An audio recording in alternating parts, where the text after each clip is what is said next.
सगळ्यांचं म्हणणं आहे बिभीषण रामाला शरण गेला. चूक. बिभीषण हुशार होता महाराज. पोथ्या वाचणारे नीट आहे का? बिभीषण इतका चतरा होता, त्यानं बसल्या बसल्या विचार केला आपल्याला सगळ्यात जास्त त्रास रावणाचा आहे. मग रामाची आणि रावणाची लागली तर लंका फुकाट मिळेल म्हणून तो रामाला जाऊन मिळाला. इतका हुशार होता माणूस तो. फुटल्याशिवाय माणसं उजरत नाही महाराज.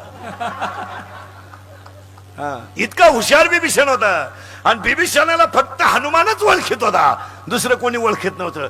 बिभीषण जेव्हा नगरीत गेला आणि रामासमोर उभा राहिला तर रामचंद्रांनी गुलाल केला महाराज, गंध केला आणि बिभीषणाला लावून दिला आणि सांगितलं लंका तुला दिली.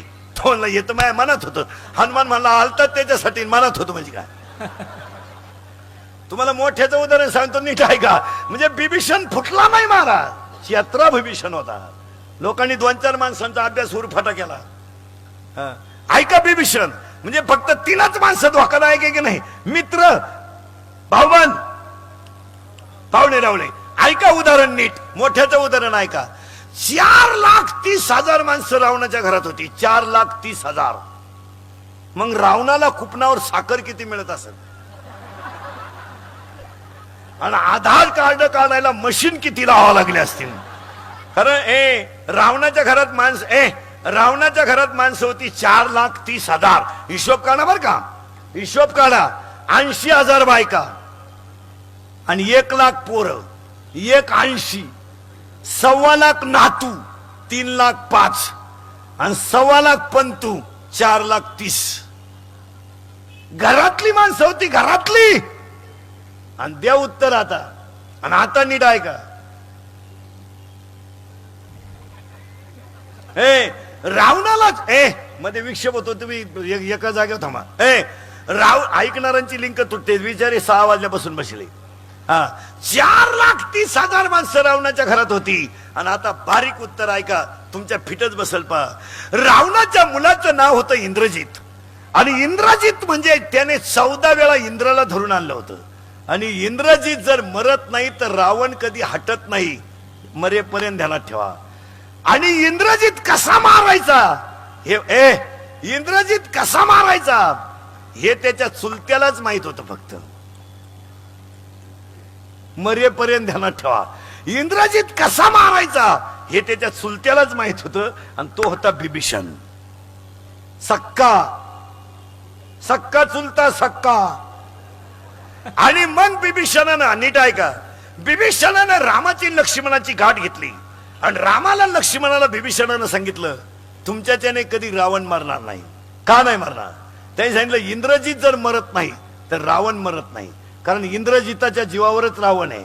मग इंद्रजित कसा मारायचा तर त्यांना आयडिया सांगितली. ऐका, इंद्रजिताला जर मारायचं असेल तर त्याला 14 वर्ष अन्न न खालेला आणि पत्नी असून विषय सुख न घेतलेला माणूस पाहिजे. आणि तो फक्त तुमच्यातच येईल. राम आणि लक्ष्मण. आणि तुम्हाला एकच काम आहे म्हणले, इंद्रजिताचा हात असा आहे महाराज, त्याच्या हातामध्ये जर बाण आला आणि त्यानं जर धनुष्याला बाण लावला महाराज, समोरचा मेला म्हणून समजा. चुलत्यानं पुतण्याला मारायची मीटिंग घेतली. चुलत्यानं सख्या आणि पुतण्या मारायचा. तर मीटिंग फायनल झाली. आणि मीटिंग मध्ये असं ठरलं, इंद्रजितानं सांगितलं, फक्त बिभीषणानं सांगितलं रामाला आणि लक्ष्मणाला, जर त्याच्या हातामध्ये बाण आला तर तुमचा सुद्धा कार्यक्रम होईल, फक्त त्याच्या हातात बाण येता कामा नये. इंद्रजितानं पाठीमागं हात घातला महाराज.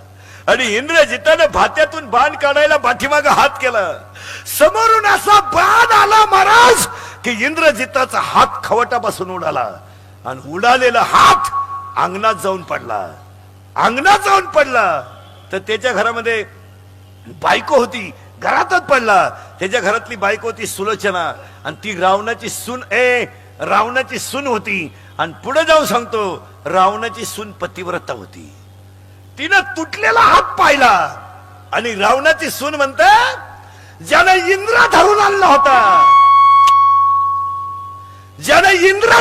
होता त्याचा हात उडवण्याची डिरिंग केली कोणी असेल, तिच्याच घरचे होते. हात हल्ला महाराज. आणि हात हल्ला